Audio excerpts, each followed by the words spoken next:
Good. Welcome to the next session on IPCP, our coaching pathway. The next one is running now in February 27 next year.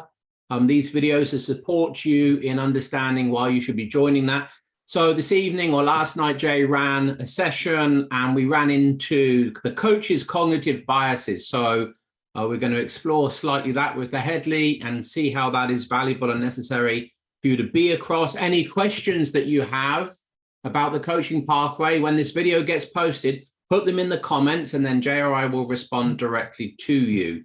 So Jay, cognitive biases from the coach perspective, what are you discovering?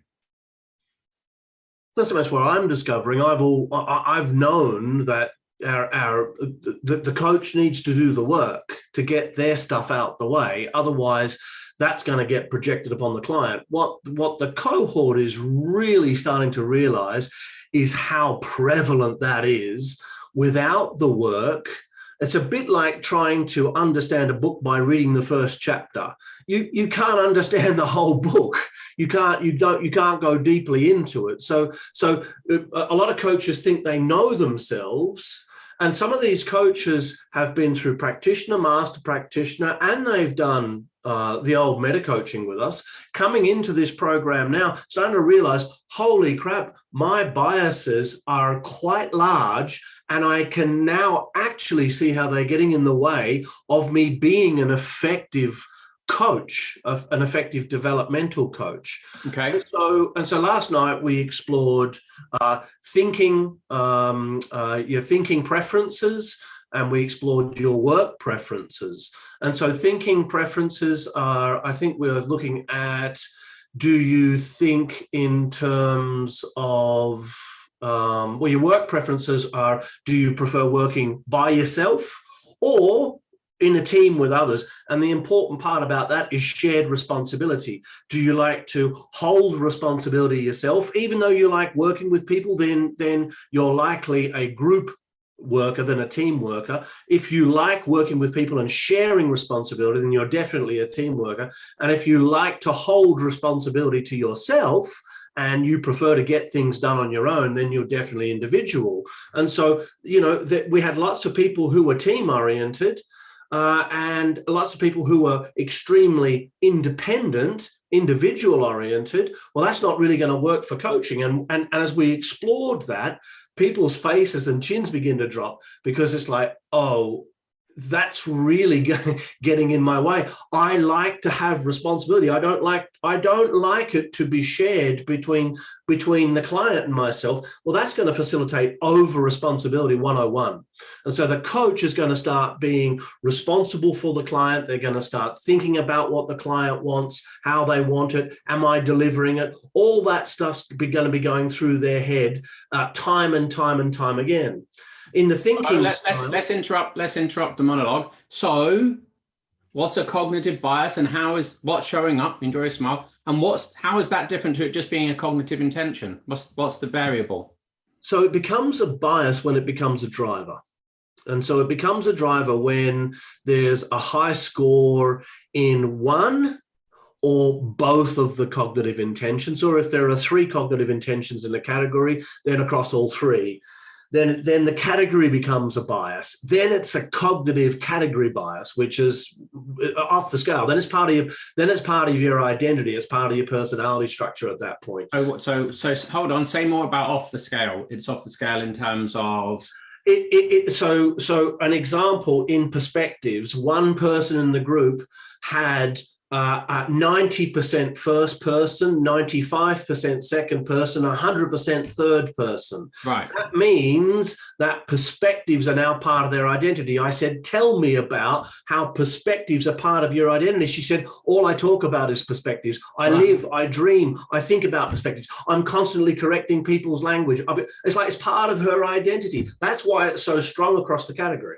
So the whole category becomes a driver. How does that play out as a bias for that student particularly, without going into who that was? because they'll be constantly just coming back to perspectives. They won't be referencing anything else other than perspectives. They won't be referencing cognitive biases. They won't be referencing beliefs. They won't be referencing values. They'll just go, this is a perspective problem, because that's all there is. It's like tunnel vision.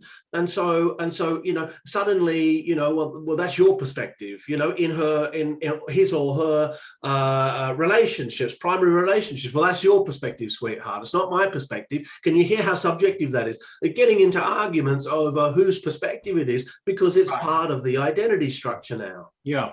And so the bias is what, though? The bias is a category bias. Right.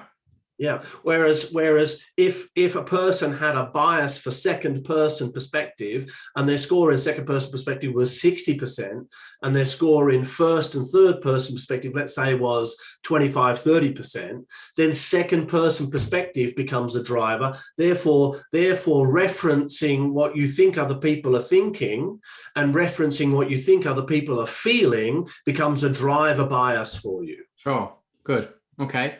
And and how is the course helping with that for the student? As we go deeply into each of the biases, the students are seeing not only how the bias runs for them, but we're having individual and collective coaching conversations where everybody's invited into the process. So I'll coach somebody to their bias by asking, what's the positive intention of the bias? How does it serve you? How does it not serve you? Really simple questions.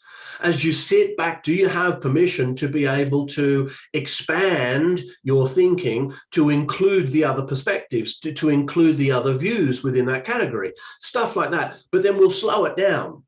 And we'll go, what question would you ask here across the cohort? If you were this person, what's coming up for you? Who else has this bias? Right, what's coming up for you as I'm asking Bob these questions? What's coming up for you? What's coming up for you? What's coming up for you? What's coming up for you? And they're sharing, and that person who I'm coaching then's going, that's exactly what's happening for me. Oh my God, what that person said. And so we're collectively learning off, like in a group and team coaching experience, about these biases and how they play out, not only for the person who's being coached or the people who are involved, but also my partner does that. Oh my God, my partner says I do that. So awareness of these biases, unless you're aware of them, you're going to be projecting them onto your client unconsciously, which means you're outside of your awareness, and it seems as though you're being unbiased. But your thinking patterns are directing the very fabric of your thinking, and therefore the fabric of the experience of the coachee who may not share those biases. So what kind of coach can we expect to be coaching that isn't aware of these biases? What's the kind of quality? What's the likely outcome of the sessions with their clients? Well, they'll have an unconscious agenda, Joseph. So they will hold an unconscious agenda to get somewhere. Let's say they had high achievement and high influence in terms of their success strategy. Yeah. Right. So high achievement means they want an outcome. Yeah. High influence means they want control and influence. If you had that bias and you weren't aware of it, you would be controlling the coaching session toward an outcome that was yours, not theirs. Yeah. Yeah. And you're not even going to know you're doing it. Yeah. And so I did it. A client once stood up at the end of a coaching session. He looked at me and he said, "Stop trying so fucking hard." Right. He left and never came back. It was the lesson for me that I was holding an agenda. It took me about 2 years to see it, but as I just held on to that, held on to it, it came to me like, that's what was going on. Here's me driving the session with my biases. That kind of thing's going to happen. So as you can hear from our sharing here, we're very keen and we are very invested in making sure that as a coach, and particularly as an accredited coaching room coach, you're across a really clean, pure, and systemic approach to coaching. If that interests you, drop your questions in the comment section, or just really easy, come book on the course for next year, see Harriet. That's it from us. Till next time.